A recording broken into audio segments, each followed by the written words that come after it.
Fala, meus queridos alunos da turma de informática, tudo bom? Professor Lucas Souza aqui, e dando continuidade na nossa disciplina de informática básica, nós vamos rever alguns conceitos de hardware básico. Hardware é um termo em inglês que não tem uma tradução específica. Ela basicamente deriva da palavra hard, em inglês, que significa duro. Para a gente, hardware é tudo que se pode pegar, é toda a parte física. Então, hardware é utilizado para definir os componentes físicos, magnéticos, mecânicos e eletrônicos de uma máquina, ou seja, do próprio computador. Alguns componentes de hardware seriam monitores, placas, processadores, memória RAM, fonte de alimentação, mouse, teclado, entre outros, ou seja, toda a parte física. Um desses componentes seria o processador, também chamado de unidade central de processamento, por isso CPU. Ele é o principal componente eletrônico de um computador. Ele fica acoplado na placa-mãe, no soquete.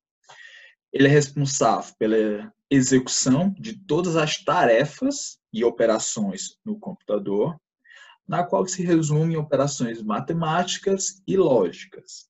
Além disso, fica responsável pela busca, leitura e pela gravação dos dados. Resumindo, o processador ele vai ser o cérebro da máquina. Um outro componente muito importante são as memórias.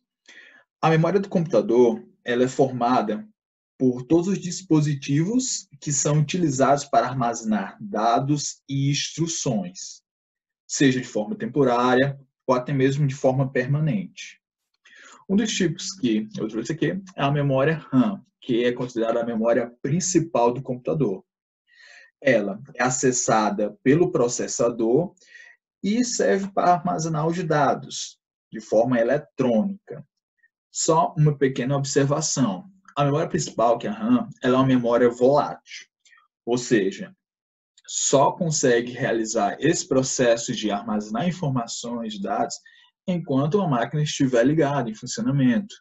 Após o desligamento do computador, todas as informações que estavam sendo utilizadas naquele momento pela memória RAM são desperdiçadas, são jogadas, são eliminadas, certo?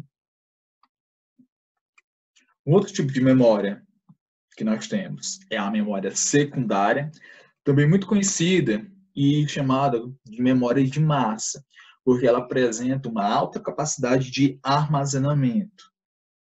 Um grande exemplo seria o disco rígido, ou HD, que ele serve justamente para armazenar todas as informações, todos os arquivos do computador.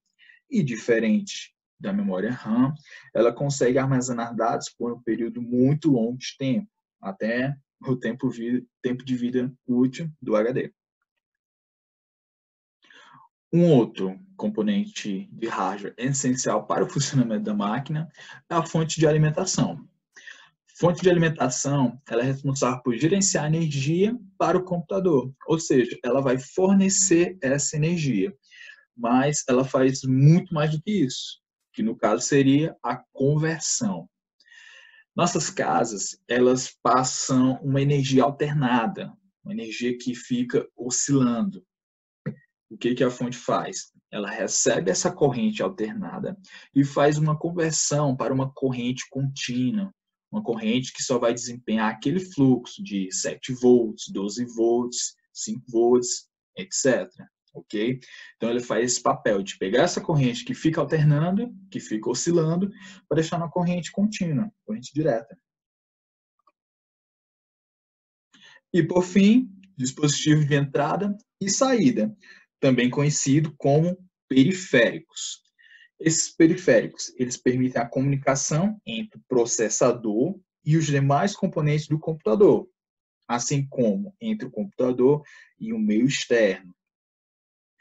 Nós temos alguns exemplos de periféricos, que são teclados, mouse, microfones, webcam, monitores, impressoras, caixa de som, entre outros. Aí só uma pequena distinção. Dispositivos de entrada são dispositivos que possibilitam a inserção dos dados, ou seja, permite enviar informações, que no caso seria um teclado, um mouse, ok? E os dispositivos de saída ou periféricos de saída são todos os dispositivos que têm esse retorno das informações, que me retorna dados, que no caso seriam monitores, caixas de som, impressoras, entre outros. E ainda assim temos dispositivos híbridos, que podem ser tanto entrada e saída. Por exemplo, um monitor touchscreen tem tanto o envio e o recebimento das informações de forma simultânea. Impressoras multifuncionais, que faz esse papel de escanear, imprimir, okay? Entre outros. Essas foram as nossas referências. Agradeço aí pela aula e espero que tenham gostado, galerinha. Qualquer dúvida, podem entrar em contato, que eu estarei em total disposição, certo? E não esqueçam de deixar o like e valeu!